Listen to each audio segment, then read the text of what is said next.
this is F. William Engdahl with my premiere show on Newsbud called A Different View with F. William Engdahl. This first premiere show will be available to all who go on the website Newsbud, but the future shows will be for subscribers. So I urge you to consider a subscription if you want to follow this in the future. This week, we're going to be talking about a dramatic development in Turkey where the Turkish government has issued an arrest warrant for one of the most senior former CIA officials, Graham E. Fuller, in connection with the failed coup d'etat attempt against the Erdogan government in June of 2016. We will go a little bit into the role of Graham E. Fuller in Turkey, as well as with the Fethullah Gulen organization. The next topic is going to be the development of a controversial renewal of the license by the European Commission Union in Brussels of the license for another 5 years of the probable carcinogen called glyphosate. This is the main ingredient used in Monsato's Roundup weed killer, but there's a huge corruption scandal behind this renewal, and I go into some aspects not only about glyphosate, but the adjuvant components used in glyphosate that most people aren't aware of, including the effects on human male sperm and the effects on all sorts of endocrine disruptions. So the subject of glyphosate is much, much more alarming. It's a form of eugenics, in my view, than we are being told.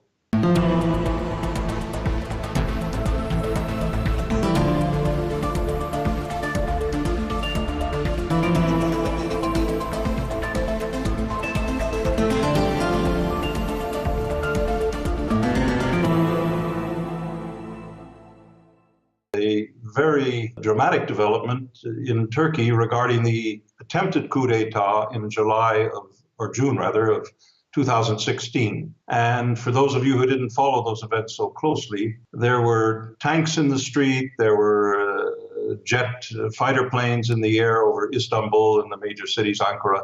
It was a full-blown attempted coup d'etat.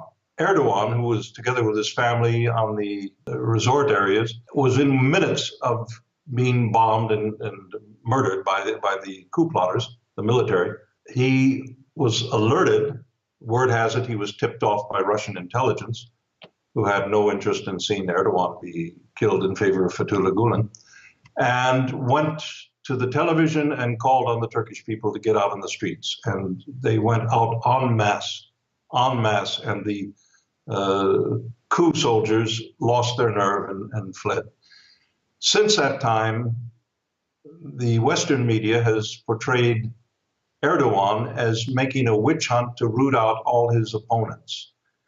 And in my estimation, a little bit of background is very important. I have written a book that deals extensively with Fethullah Gulen and his network inside Turkey, not only inside the United States, where he has over 100 charter schools, state-financed, where he indoctrinates young school children into radical Islam under the cover of being for brotherhood, peace, and love, and so forth. Well, Fethullah Gulen has been his entire adult life a protege of certain CIA networks. One of the leading handlers of Fethullah Gulen is a man named Graham E. Fuller. You might want to note this name down and look in the internet for more information on this very fascinating CIA former agent, Graham E. Fuller. The Turkish government has just issued an arrest warrant for Graham E. Fuller for his role in plotting the coup d'etat. And Fuller wrote or made a statement to the press through his blog and through the media that he had nothing to do with the coup d'etat, and he believes Gulen had nothing to do with the coup d'etat. And furthermore, that Graham E. Fuller was in Canada on that night giving a speech in front of 100 people. Well, it's very interesting that he says this now. Go back to the days after the 15th of June, 2016, and you will find an hysterical blog by Graham E. Fuller. I had nothing to do with this coup d'etat. And furthermore, Fethullah Gulen is really a noble man, worthy of respect, and a fine figure for Turkey. This is just slander and so forth. Well, it wouldn't be the first time a CIA agent has lied to the public, I would imagine. But Graham E. Fuller is more wily than this. He happens to be the former father-in-law of a Chechen by the name of Ruslan Tsarnaev. Now, if any of you remember the two people who got tagged with the Boston Marathon bombing a few years back, 3 or 4 years back, they were the Tsarnaev brothers, and they had an uncle whose name was Uncle Ruslan. He lives in suburban Virginia today. Uncle Ruslan used to work for Dick Cheney's Halliburton in Central Asia with the collapse of the Soviet Union, when Halliburton, Chevron, BP, Arco, and so forth, the Anglo-American oil companies, were running all over the place, inciting a war in Chechnya to sabotage the Russian pipeline from Baku and whatnot. The son-in-law of Graham E. Fuller, the man who married Graham E. Fuller's daughter and lived in Fuller's house in suburban Virginia at that time, was the uncle of these two brothers who got pinned, and will probably never know the truth, but the suspicion is that they were falsely pinned for the crime of the Boston Marathon bombings. So Graham E. Fuller is not very reliable. More than that, Graham E. Fuller and Henry Barkey, who was identified by hotel personnel, being in the Sea of Marmara, Princess Islands, luxury islands, and luxury hotel, on the night of the coup attempt against Erdogan, that Henry Barkey, who lives in Pennsylvania, not very far from the exile home of Fethullah Gulen near Sayersville, Pennsylvania, that Henry Barkey was in the Istanbul area, 20-minute boat ride away, with a group of people. And one of the people identified by Turkish media at that time was Graham E. Fuller. So we go back a little bit and we find that Graham Fuller and Henry Barkey also co-authored a book on Turkey called Turkey's Kurdish Question. So these two CIA agents, as well as the fact that Graham E. Fuller is responsible for the fact, against the objections of the United States Department of State and Homeland Security in 2004, managed to override that, and on national security arguments got Fethullah Gulen exiled in Pennsylvania. Gulen's networks have been identified internationally as subverting, using CIA agents in Central Asia, in Uzbekistan, and in so-called English-speaking schools. CIA agents have been identified by Turkish intelligence as English-speaking teachers with diplomatic passports. Now, years ago, I taught English, and I never was offered a diplomatic passport. So right away, you begin to get a feeling that Fethullah Gulen and the CIA have a pretty tight relationship going back years. In Turkey, over the last 30 years, the Gulen network has been building what Gulen once referred to in a speech as a spider's web of influence in the judiciary, in the military, in the police, and in the education system. So when Gulen started turning against Recep Erdogan in 2015, thereabouts, and began attacking him publicly inside Turkey and breaking the electoral alliance that the two had before, then Erdogan began to go after the networks of Gulen. And after the coup d'etat, this became serious. It was either root out the cancer or die. And that is what has been going on in Turkey. It also happened to greatly increase the distrust of the Erdogan circles in Turkey for NATO and for the United States. Now, Turkey is in a delicate position. You don't just say, NATO was fun while it lasted, but we're going with Russia and China, and we're going to carve our own future. So it's a very delicate game, but it's clear that Turkey is not at all comfortable with being a pawn of a NATO that is out to destroy Russia, to destroy China, and to destroy Turkey. So the fact that today, in December of 2017, a year and a half after the attempted coup d'etat, Graham E. Fuller comes out and says, I was nowhere near Istanbul on the night of the coup. I was, in fact, in Canada with a group of 100 people. Number one, it doesn't wash with the evidence that was presented at the time. Number two, the fact that the Turkish government is coming out with an arrest warrant against Graham E. Fuller means that they are getting closer to the head of the snake, if you want to call it that. And the head of the snake is in Langley, Virginia, and not in Fethullah Gulen's retreat in Pennsylvania. So it's a very interesting development, I would say, that's going on in Turkey right now. And the fact that Graham E. Fuller feels compelled to answer this in the way he does, as Shakespeare might be parodied, methinks he doth protest a little bit too much. I want to talk a little bit about development here in Europe in the last days. For approval by the European Union Commission, a 5-year license renewal for the herbicide, the weed killer called glyphosate. The subject is one of the most controversial inside Europe among the population as well as among governments. Repeatedly, there were votes of the member countries of the European Commission in a weighted complex voting system that they devised, which did not allow renewal of the license of glyphosate. Now, glyphosate is the prime ingredient in the world's largest selling weed killer called Monsanto's Roundup. On the 27th of November this year, 2017, the European Commission announced that Germany, a key country in the entire glyphosate debate, had changed its vote to approval of a 5-year renewal instead of abstention, which would rob that of a majority, a qualified majority of over 65%. And on that basis, the Agriculture Minister Christian Schmidt in Germany said yes to glyphosate renewal. On that basis, the EU Commission was able to push this thing through. It created a huge uproar inside Germany. The Environment Minister said she never approved glyphosate and that the Agriculture Minister had not the authority to unilaterally approve that without a consensus in the government. Right now, there is no government. It's an in-between interim situation of negotiating a new coalition. In that vacuum, some sneaky business took place where glyphosate now has a 5-year lease on life.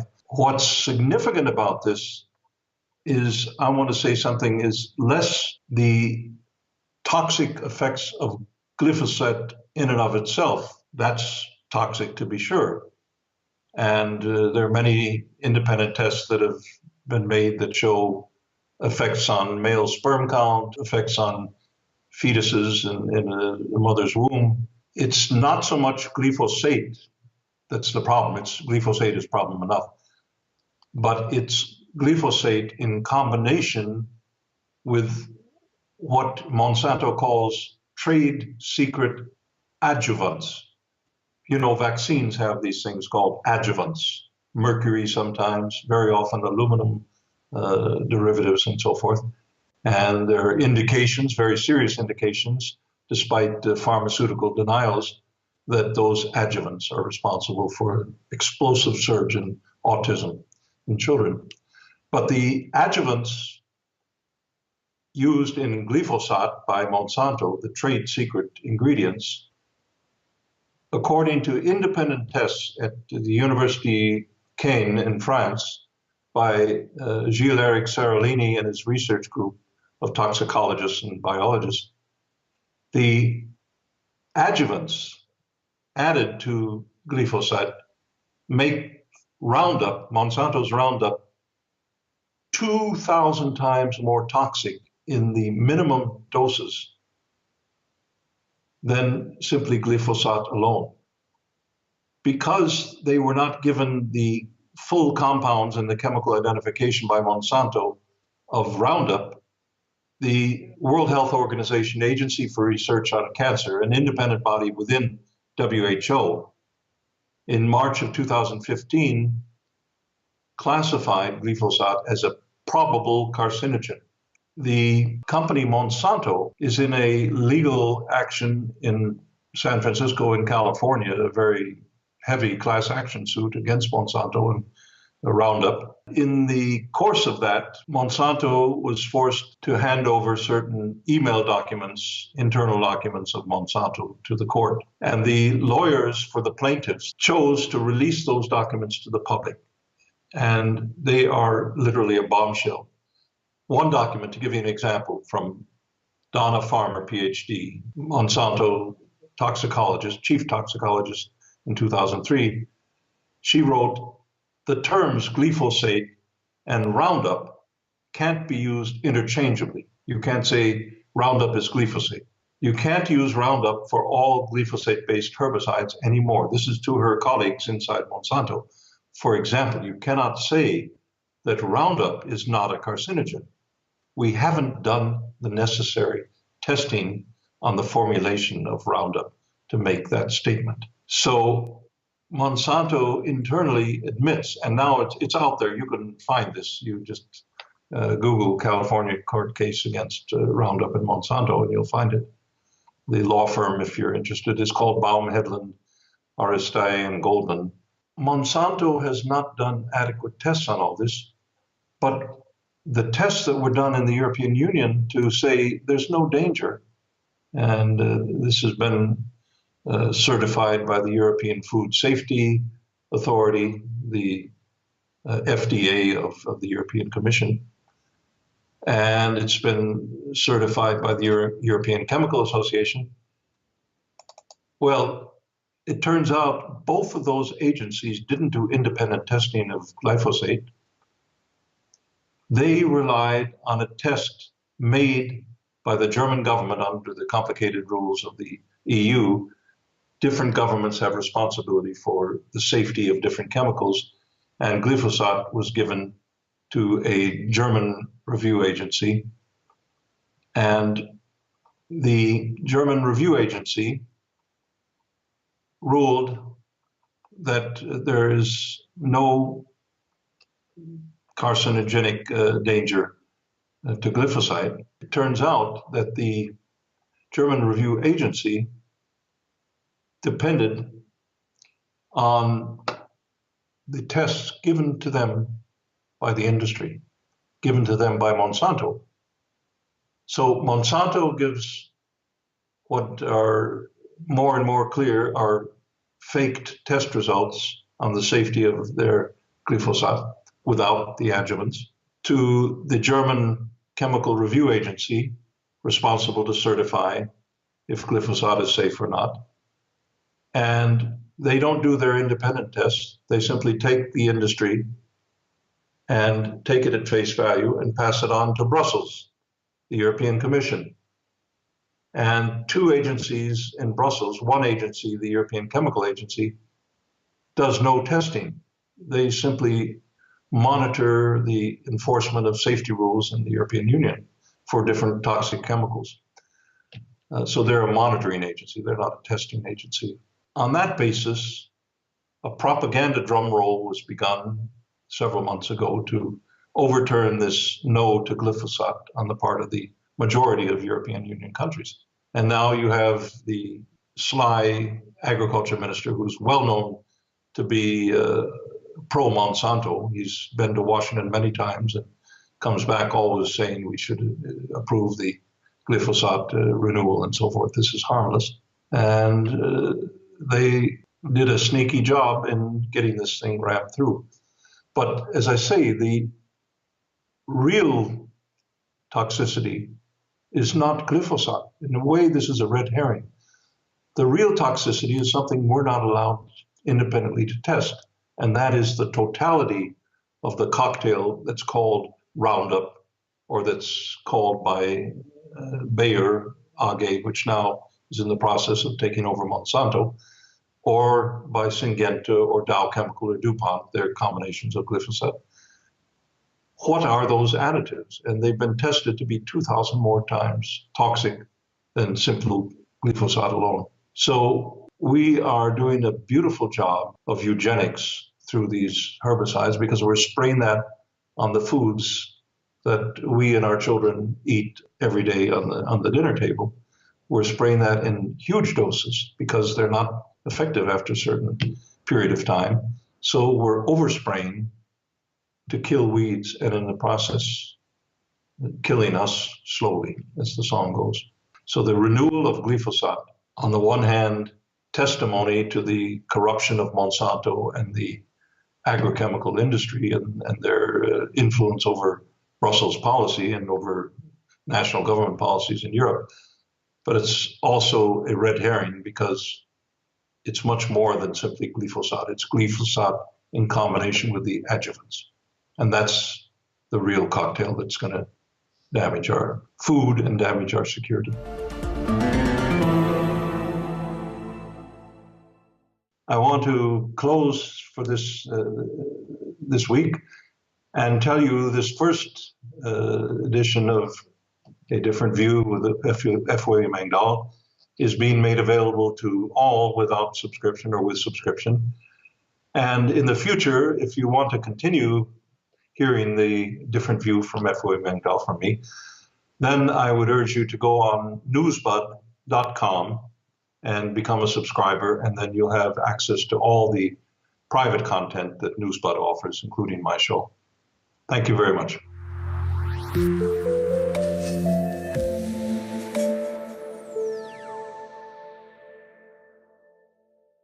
A whole bunch of important news has broken today. Assad has used chemical weapons before. I assume similar activity is going on. What does the president say when you look at history? I don't think that's true. Well, this is just another load of nonsense. Picture is mixed. It seems like the script has come from the above. It's Bureau for Newsbud.com. We have breaking news this morning.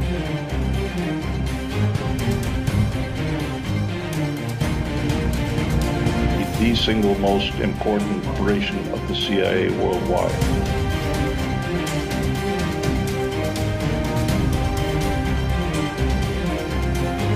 And I'm talking about the criminals in the United States of America, American citizens.